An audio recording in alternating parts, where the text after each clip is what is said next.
So today we're working with the 4.6 material, working with how do we find the equation of a line. So bringing most, if not all, of our material that we've covered up to this point in time with chapter 4 all together in one culminating section. So the first thing that we need to get to is that we now have a new form to write equations in. This is referred to as our point-slope form. So up to this point in time, we have our slope-intercept form, and now we have the point-slope form for starting and writing out linear equations. And again, I like to refer to this one as an alternate starting form. We generally are not going to keep our answer in this form unless the problem states so. And we're going to be rewriting this thing, which we'll see in our examples here farther down. But our general equation for the point-slope form is y minus y1 is equal to m times the quantity x minus x1. So similar to our slope-intercept form, m is going to represent the slope of the line.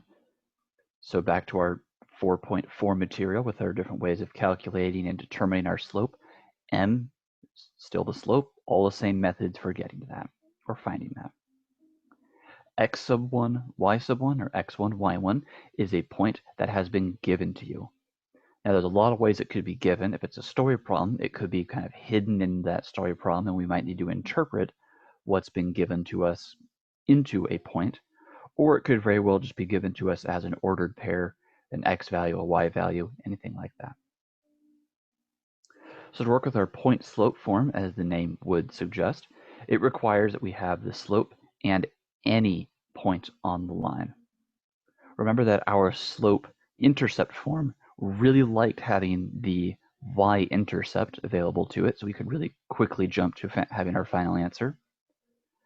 The point-slope form does not require it to be any specific point. It can be any point whatsoever that we are working with. And this is the main kicker that we have here, our bullet point here, the important one. An equation can start in point-slope form and be written into slope-intercept form. And this is actually an extraordinarily common occurrence as we're going through and working with these things. A lot of people like to use the point-slope form, especially when there is no y-intercept that has been given at the start of the problem. And again, I'll go through a couple ways you can go through and get your final answer into slope-intercept form and the different methods that we have for that when we get into our problems a bit farther down below here. But some generalities that we have here, again, there is nothing wrong with starting in point-slope form and then rewriting into slope-intercept form. Very common. More often than not, you might end up using it if you like working with the point-slope form. I personally really like to, so I use it quite a bit, but again, we'll go through the different ways that we can get to that final answer. So we'll go with our process for creating the equation of a line. And again, there's some wiggle room with this. This is not the only process, is not the only method that we have for getting to that. It's just one, I think it's the most, you could say, or argue it's the most efficient one. But again, there are other ways you can go about doing this. And I'll show you guys a couple methods that we have in our examples down below here. But first and foremost, regardless of whatever you're doing, the first thing you should always look for and always determine on a line, when you're trying to make the equation of a line, determine the slope. If you are trying to figure, okay, I don't know where to start with this thing, what can I do with it? Find the slope. You will need it in every single linear equation you are creating. There's a couple possibilities with this. The slope will either be given to you explicitly. We have our slopes generally denote a rate, a change in something over a change in something else, the change in money over time, the change in speed over time, something to that effect. So the slope has either been given to us as a value, or it's been given to us as 2 points, and we need to calculate that using our slope formula that we have here. Again, we have our 3 different ways for determining the slope. But if we're given 2 points, then we use this one. Or it's given through information regarding another line. For instance, if we're told the line that we are creating is parallel to a different line, we should know what that means about two lines being parallel to one another. If we're told our line is perpendicular to another line, again, we have our methods, we have our notes for determining, okay, well, if our line is perpendicular to another line and we know the slope of that other line, we can find our slope based on the properties of two lines being perpendicular to one another. So if you need to, for determining the slope, go back and reference our 4.4 notes as necessary. It's important that you have that figured out and you know how to work with it. The slope is not going away. You are absolutely going to be finding that throughout these problems. So our second step at this point in time, identify a point and label it as x sub 1, y sub 1. And any point will work as long as the input and output values are labeled correctly. So again, our input value is going to be x, output value is going to be y. And we'll get to this little star here in a second. From here, we have our point that we're using. We're going to plug that point and the slope that we found into the point slope form. So again, bringing that back up here to our general form, we have our slope, we have our point, x sub 1, y sub 1, we'll be plugging in there. And from there, our final step, solve the equation for y. We want y equals blah, bunch of other stuff on the other side. And then more often than not, again, this is going to yield an answer in our slope-intercept form. Now, we have, in our second step here, we had this little star showing up.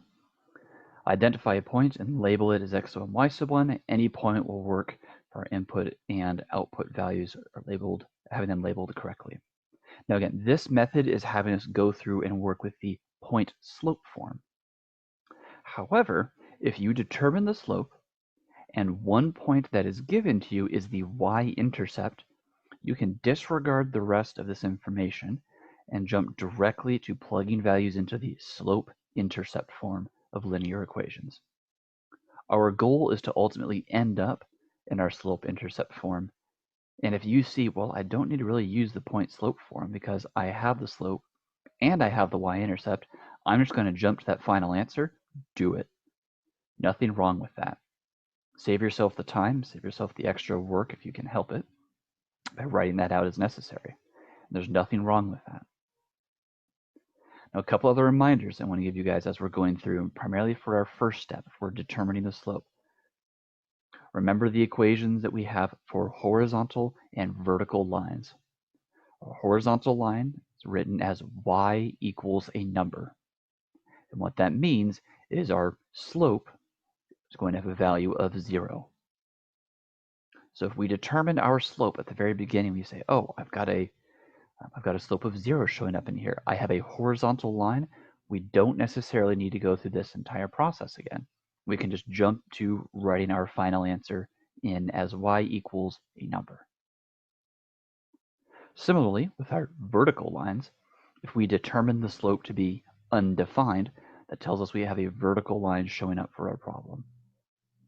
And just like with our horizontal line, if I know the x value of that vertical line, I can just plug that in and have my equation of x equals a number, and I'm done. I do not need to go through the entire process. In fact, if we have a vertical line, we actually cannot follow this process. It's impossible to find the vertical line with this process and our equation that we have here. Which is kind of cool, but kind of weird at the same time. But again, our two exception cases remain the exception cases. Okay. So we have 4 examples here. I want to go through how we're going to find the equation of each of these, and then we'll move on to anything else we need to from there. But these are the 4 examples that I'm going to be referencing over on the Blackboard. So we'll jump us over there and we'll get into solving these things.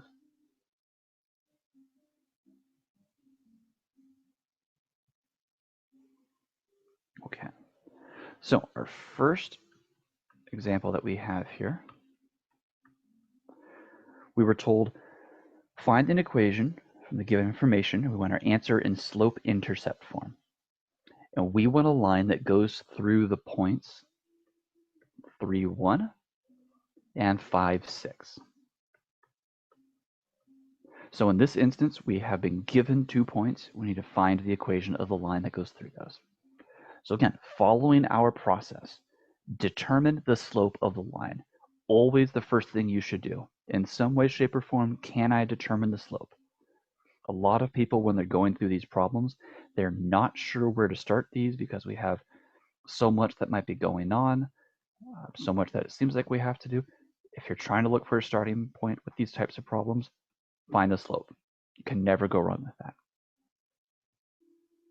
So just like we did with finding our slope back in chapter or section 4.4, I should say, label the points as x sub 1, y sub 1, x sub 2, y sub 2 accordingly. So we have x1, y1, and x2, y2. And again, it's your choice on how you want to label those, which one is which. We have our general equation for the slope. Oops. There we go. And now we're plugging in the x and y values accordingly based on how we labeled them.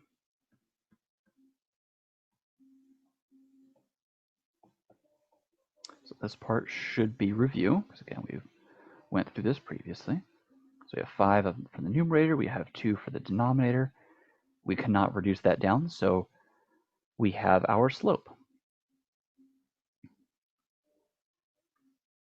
Now, our next step, so step 2 tells us, identify a point and label it as x1, y1. Any point will work as long as the input and output values are labeled correctly. So at this point in time, again, we're going to use our point slope form.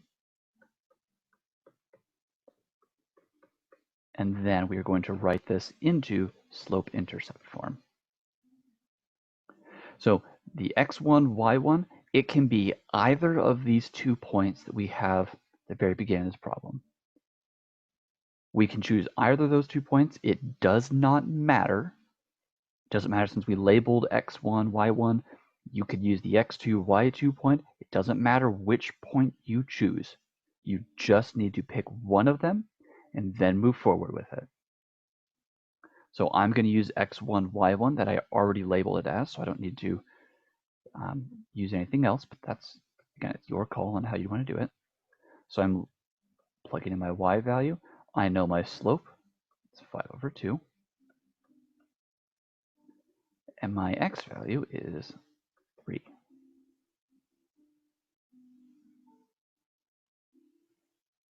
Okay. And at this point in time, now I'm solving my equation for y. I want to get y equals on one side of the equation. So I'm going to simplify both sides first.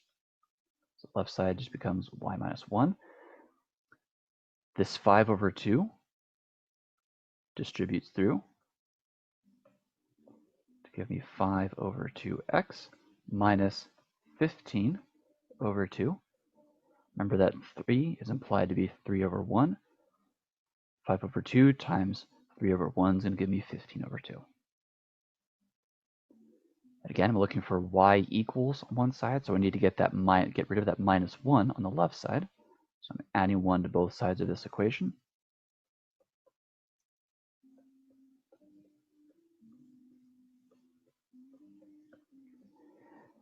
If I want to add these things together, the way I add fractions is having a common denominator.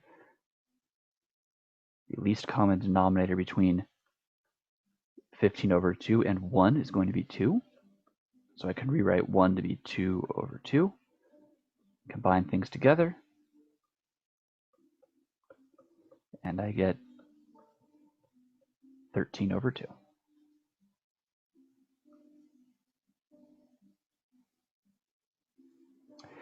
I cannot reduce any of those fractions down. So I have my final answer right here. And we've just found the equation of this line. So again, this is going through and using the method of the process that I presented to you guys in the lecture notes and utilizing our point slope form. Now I am going to show you guys an alternate method that you can use if you want to get to these. And again, I do not care which method you would like to use on the homework. I don't care which one you'd like to use on the test. Both are perfectly viable. You just need to pick one and then move forward with it.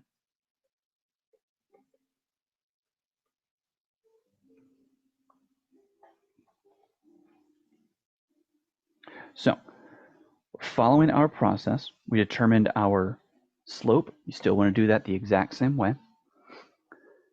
And then after that, we determine a point and we plug it into our point slope form and then rewrite it into slope intercept form.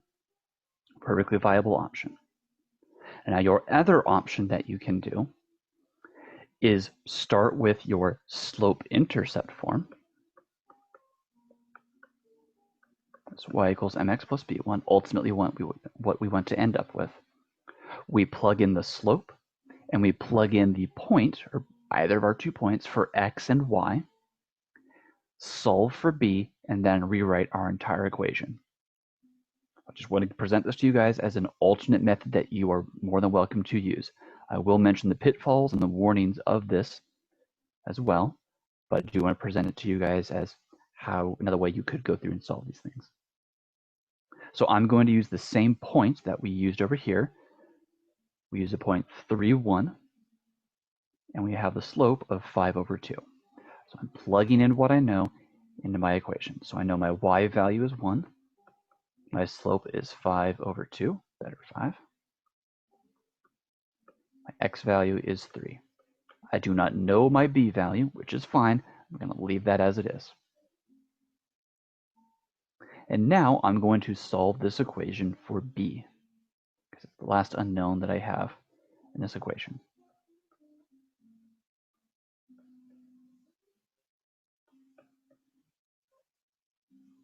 So get to that there. I'm going to subtract 15/2 from both sides.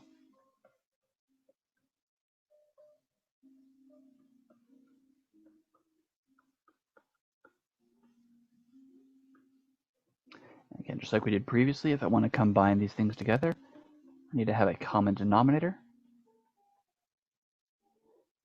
Lowest common denominator is going to be 2, so 1 needs to be rewritten as 2/2. Makes it better 15 here. There we go.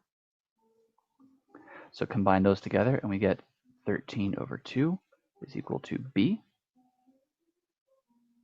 So now we know the slope, we know our b value, and we can write out our general equation again.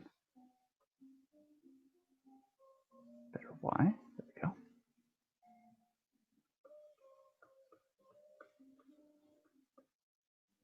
And we have our final answer. Same thing between these two. Now again, there is nothing wrong if you would like to use this alternate method to go through and find the equation of this line in our slope intercept form. The warning that I will give you guys if you would like to use this method, again, there's nothing wrong with it, but here's the warning I'll give you. A lot of people will plug things in here correctly. They'll go through and they'll find b equals -13/2, which is correct, and then they do nothing else. If you are using this method, and again, you are being asked to write out the entire equation in slope intercept form, you need to bring it all together and actually write out the final answer as an equation. The pitfall of this method is a lot of people find b equals a number, great, and then they don't rewrite the entire equation. If you do not do that, you are going to lose points. So make sure you bring it all together as one final equation at the very end. But again, overall, between these two methods to go through and find your equation, I do not care which one you would like to use. They will both get you to the exact same answer. Use whichever one you are comfortable with. So as I'm going through our next example here, I'm just going to use one of these methods. But again, you are more than welcome on the homework, you're more than welcome on the test to use whichever one you would like. Just beware the pitfall of this alternate method if you are going to use it. Make sure you do actually write out your final answer as an equation and don't just leave it as b equals something.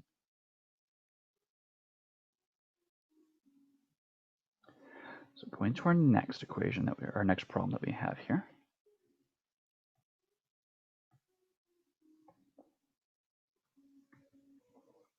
So our second problem is telling us to create an equation of a line through the points 1, 4, and 6, 2.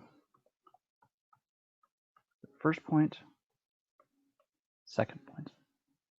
Zoom this in here a little bit, back to 100%. So again, just like our previous problem, if you don't know where to start with this thing, always default to starting with finding the slope. You can never go wrong with that. So again, finding our slope, y2 minus y1 over x2 minus x1. Again, I'm just going to reverse these just for the sake of seeing it. So I'll have x2, y2, x1, y1.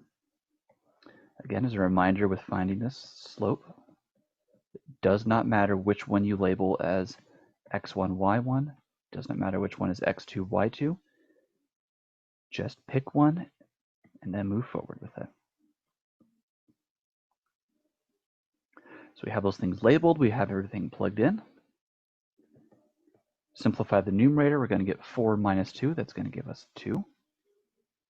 And then in the denominator, we have 1 minus 6. That's going to give us a negative 5.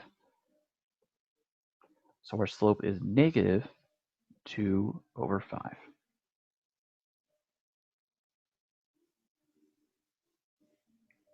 So from here, we have our slope. Fantastic. And at this point in time, again, it's your call as to which of the two methods we have to write out the rest of the equation. I'm going to continue to use the point slope into slope-intercept method. That's just me. But again, you are welcome to use either one that you would like to moving forward on the homework or on the test. So then I'm writing out my general equation for the point slope form. I'm now plugging in one of the 2 points that I've been given for x1, y1. Again, it does not matter which point you choose. Both will work. You just need to pick one and move forward with it.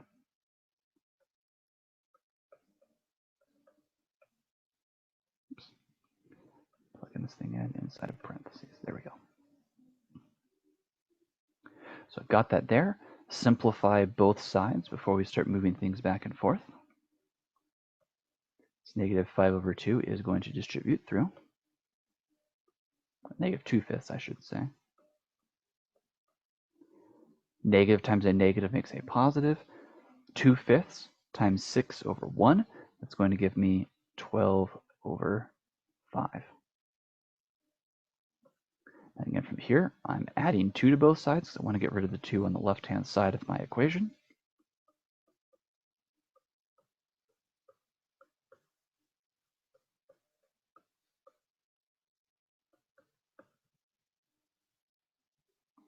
And then if I want to combine those together, again, I need to have either use a calculator to add those together for us.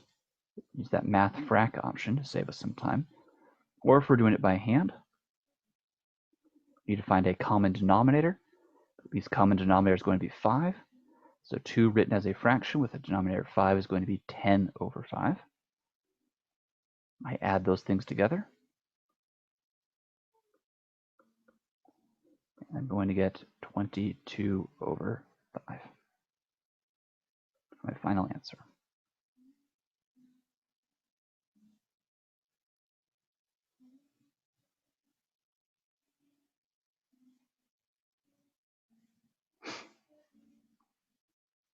Okay.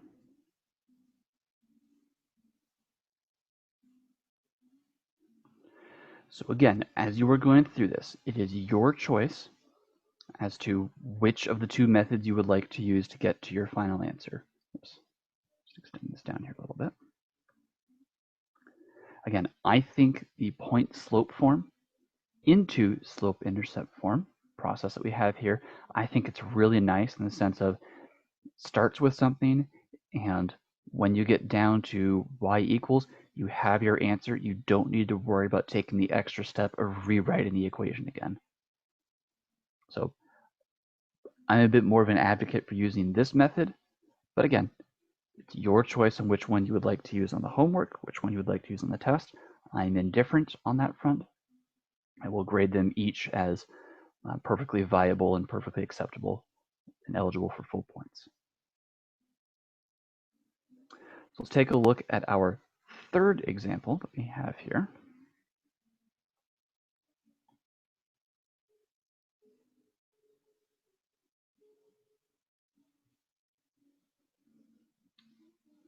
Okay, so I'm seeing we have a question coming up here. I will get to that here at the very end, but actually, we'll just this one really quick. So number inside the parenthesis, the reason because it is a positive.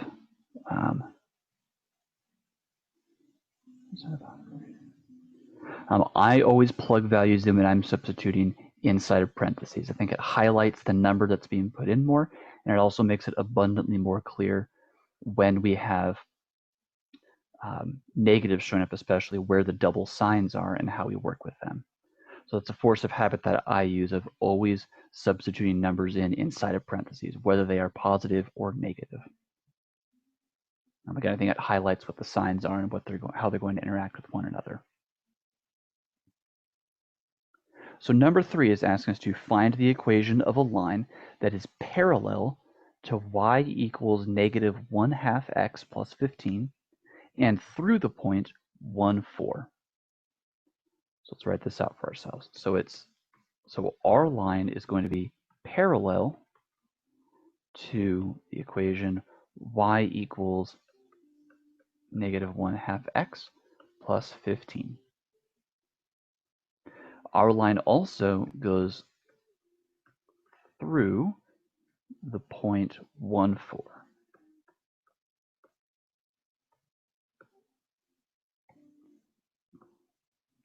So again, first and foremost, I need to find the slope of my line. We have been told that our line is parallel to the line y equals negative 1/2 x plus 15.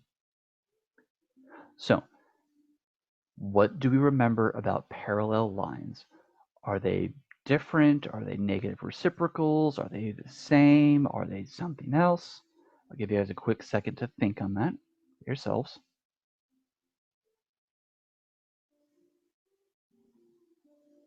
Yeah, we know that they're going to have the same slope. Another way of putting it, you could say these slopes are equal to one another. So we are making our own personal line, but we know it's parallel to a given line. Parallel lines have the same slope, so the slope of our line is going to be the same as the slope of the given line. So we know our slope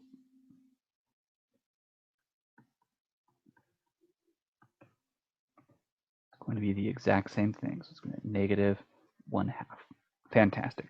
We know our slope value now. So we have the slope. We are told it goes through the point 1, 4. So we have the slope. We have a point. We can use the point slope form to rewrite this thing into slope intercept form for ourselves. Or use that alternate method where we have the slope, we have a point, we write it into slope intercept form, find the b, and then rewrite our final answer.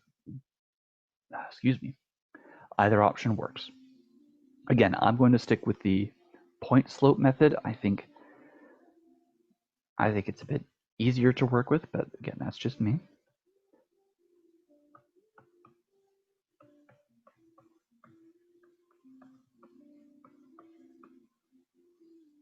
So plug those in, simplify each side. This negative 1/2, again, it's distributing through. Negative times a negative is a positive 1/2. And I'm adding 4 to both sides.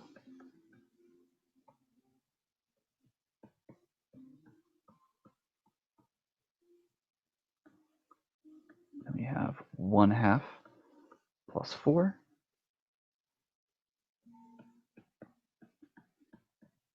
rewrite that 4 to have a common denominator. Or again, if you want to use your, use your calculator, oops, should be over 2.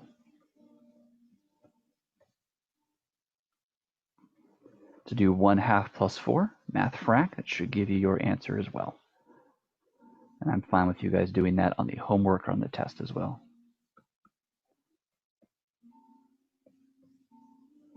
We get our equation of y is equal to negative 1/2 x plus 9 over 2. Again, we cannot calculate the slope like we did with our previous examples, but we can determine our slope based on the other information that has been given to us, in the sense of our line is parallel to another line that's been given to us, and we know the properties of two lines being parallel to one another, meaning that they have the exact same slope. One of the big things that people mess up on when they're going through problems like this is they say, well, our line is parallel to this one, so I'm going to take this entire equation and modify it with this point. And we can't do that. The ways I've seen people try and modify a given equation with a point, I don't know what's going on with it or how people are getting to some of the answers that they are. All we are using and referencing from this equation is its slope to find our slope. After that, this entire equation, useless. We don't care. We don't care anything about it.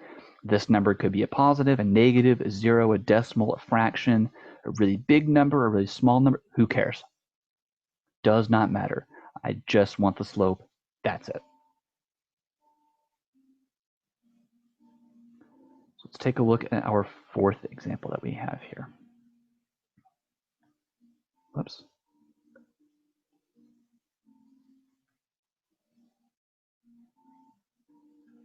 So example number 4. Example 4 is telling us we want to find the equation of a line that is perpendicular to y equals 4x minus 7/8, and it goes through the point 0, negative 6. So let's write that out for ourselves.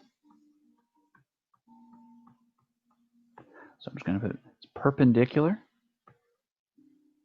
to y equals 4x minus 7/8.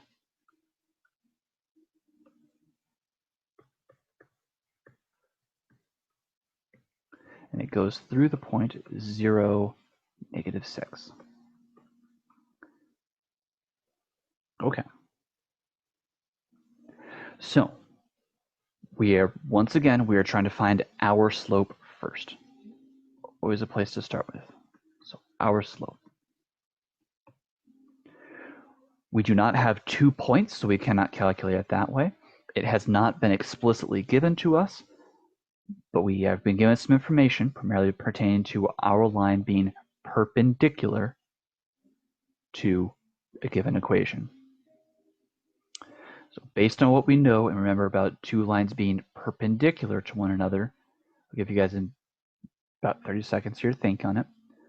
What do we know about two lines that are perpendicular to one another? Do they have the same slope? Do they have a different slope? Is it a negative reciprocal? Is there a different property to it? I'll give you guys a second to think on that. What it means to have two perpendicular lines, what does that tell us about their slope?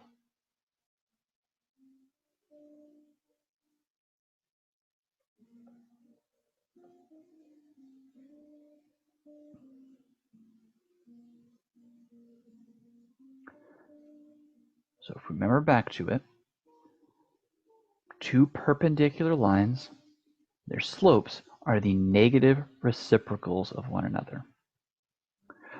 So if the slope of our given equation, I'm just going to write this over here, if the slope of our given equation is 4, the negative reciprocal of that, change the sign, that's from a positive to a negative, and then I flip the fraction. Remember that any whole number is implied to be over 1. So if I flip that, it's going to be 1 over 4. So I change the sign and flip the fraction. So the slope of our line is going to be negative 1/4.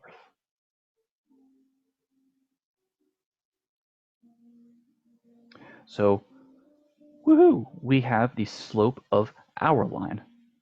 Now the rest of this equation that has been given to us up here, this y equals 4x minus 7/8, we don't care about that anymore. It's now irrelevant to us. We're going to move on from it entirely. We're not referencing it at all, any way, shape, or form. We are now working with, okay, we have the slope and we have a point. We're told that this particular line that we are creating goes through the point 0, -6. Now, something very special about this point. I'll give you guys 10, 15 seconds. What is the important quality about the point 0, -6?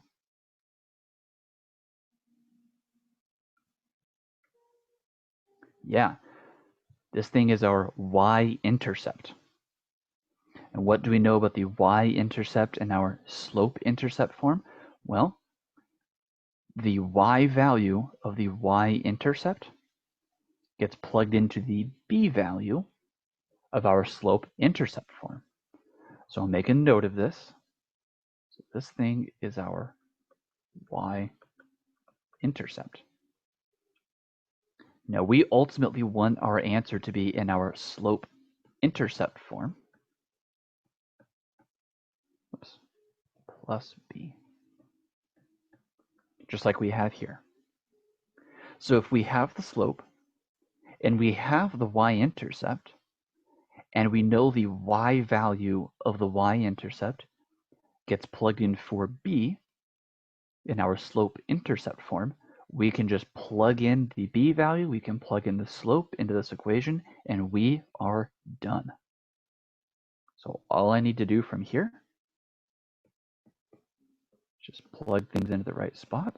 There's my slope, there's x, and then I know my y value, or my b value, like that. I have everything plugged in correctly, and I'm done. I've just created the equation of a line that is perpendicular to y equals 4x minus 7/8, and it goes to the point 0, -6. And nothing else I can do from there. Good to go. So again, with these, we had it show up on number 3, we had it show up on number 2, we had it show up with number 1. If you are being asked to go through and calculate what these equations are, you are more than welcome to use the point slope into slope-intercept method. That's the one I used first on example 1, also on example 2, and also on example 3. Or you are welcome to use this alternate method to go through and solve all of these as well. But again, I will just give you guys the fair warning of the part that gets a lot of people with this problem, this method. They'll go through, they find b equals a number, and then they stop. You are being asked to write a full equation. So you must give a full equation as your final answer. So you have one extra step after solving for something, is to put it all together as a single equation. And that to me is one of the reasons why I'm not as big a fan of doing this alternate method, is because you solve for something and then have to rewrite something. I like the point slope into that because I just solve for something and it gives me my answer. I don't need to rewrite stuff later or anything like that. But again, that's my preference. You are again welcome to use either method. They are both perfectly viable. They will both get you to the same answer. You just need to pick one and then move forward with it, with these problems. Okay. So these are the processes that we have for creating our linear equations based on the information that's been given to us. So I'll end the recording here. Move on from there.